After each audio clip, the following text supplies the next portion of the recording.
Hey guys, how are you? I hope you're all doing very well. This afternoon I'm going to be doing a review of a horror film from the United States, English language, released in the year 2013, directed by Ty West, and this film is called The Sacrament. So The Sacrament starts off with three workers from Vice. They're doing a documentation of a trip they're taking overseas. So one of these guys, his sister, has written him a letter saying that she is all right. In fact, she had gone missing. No one knew where she was until the letter has come. So she says that she's living in paradise in a very secluded community and that she's never been happier. So she invites her brother to come along and see how she lives, and so the brother goes and he takes two of his colleagues with him. So they're going to document everything within this community. They're only going to stay for a day and then they're going to go back and they're going to show the rest of the world what this community is up to. So they get there, everything seems to be perfect. Everybody seems to be really happy. The person who leads this community is a guy only known as Father, and that everybody seems to have a routine that they deem as the best thing that's ever happened to them. So as the movie goes along, they start to realize that not everything is as it seems. In fact, there are quite a few people who are terrified and they say that they're not allowed to leave. So underneath all the happiness that they have been portraying is a contradiction to the truth, because the truth is far more sinister than anyone could ever have imagined. So what happens at that point on? Something you're going to have to find out for yourself, because that's as far as I'm going with my synopsis. Now, my thoughts on The Sacrament. This is the first Ty West film that I have really enjoyed. Now, my problem with Ty West in the past has been that he does a really good build-up and then right at the conclusion he fails to deliver. It actually feels like a contradiction. The first 3/4 of his film have great patience, have really good attention to detail, but then the last quarter, it's everything that the first 3/4 wasn't. It's lack of patience, it's, attention to detail is non-existent, and that was the problem with House of the Devil. Then it came along to The Innkeepers, and that was exactly the same problem. So coming into The Sacrament, I had my same hesitations. I was doubting that Ty West could really finish The Sacrament, but I was really pleasantly surprised to see that it seems like Ty West has taken all the negativity out of his other films, he's polished it up, and he's made a film that really felt to me like a complete experience. Now, this movie is based on the Jonestown Massacre, and I really would have liked it if Ty West he acknowledged that. It feels like a movie that he's trying to pass as his own. It's not a retelling of the Jonestown Massacre. Now, if you're familiar with Jim Jones, you will know what happens. So The Sacrament isn't a film that relies on a twist. If you give it a spoiler, it's not really going to make much of a difference, because it is in fact based on a true story. Even though it says it's not, or it doesn't indicate anywhere that it's based on a true story, it is. If you've seen the Jonestown Massacre, you've seen all the documentaries about that, and then you see this film, the settings are very similar and the outcome of the whole situation was very similar. So it is obvious that Ty West has taken a lot of inspiration from this horrible, horrible event.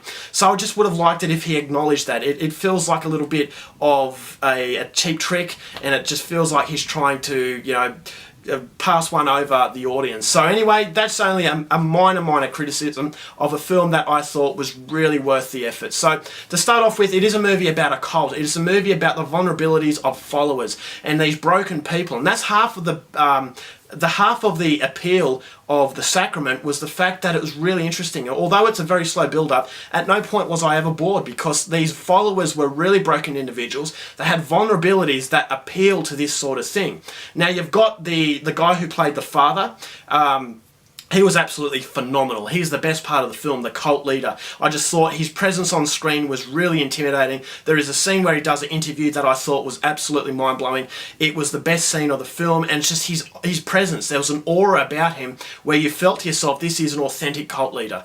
And so the way that he manipulates these vulnerable people, it just makes it really scary, because this guy is not a monster. I've said it in other film reviews, that the scariest thing is about monsters, people we deem as monsters, but they're not monsters, they're humans. And this guy is very much a human being, but he has that manipulative power, and he's preying upon these weaker individuals. And although you don't know what's happened with these individuals and why they're actually there to start with, you know that they're broken. And it really does show you the harsh sort of reality of a manipulative, strong person taking advantage of broken individuals and the community that they can build up. So then you've got all the mysterious quality behind even the leader as to why they've gone to this community, why they have left society, and that in that some way, maybe society has done them wrong, and that they feel that this is their peaceful existence, that they're living happily, and that everything is running smoothly. But until the outsiders come in, everything goes to hell, and that there's a tragic consequence as a result of these people coming in, trying to do the right thing, but messing with business that really isn't theirs.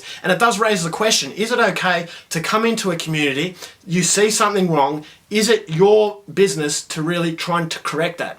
And that this existence that has been happening for quite a while, is it right for you to judge somebody about what you see as being wrong and society's rules? Do you apply society's rules to a secluded community? Personally, I think you should. If that you see something wrong, it's wrong and it needs to be corrected. But in this film, it was just it was a dilemma, because if they did the right thing, it was going to have harsh consequences, and that a lot of people were going to be put in danger. So that's the tragedy of the whole film. I thought, rather than being a straight-out horror film, it was just really haunting and very, very depressing. I thought the last quarter of the film was just extremely hard-hitting. There are images that I saw in this movie that I will not forget in a long time. It's very subtle the way it's done. Everything about Ty West is subtle in this film.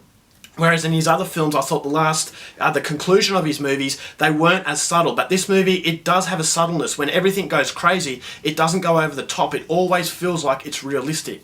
And that is what I loved about the movie as much, the way I did, in that it felt like an actual documentation of something that was really going on. So overall for the film, I thought this is, as I said, Ty West's best film. It is a movie that will raise a lot of questions about, moral dilemmas, and that who is right, who is wrong. And so if you like the or not so much like, but if you're interested in the documentary of Jonestown, please go out there and see The Sacrament, because I thought it was a very good retelling of something that was absolutely tragic and scary at the same time. So overall, for The Sacrament, I'm going to give it 4.5 stars. I think this movie is absolutely fantastic. Go out there and see it. Alright guys, that's my review. Hope you enjoyed it. Till next time, keep watching movies, and I'll see you later. Bye.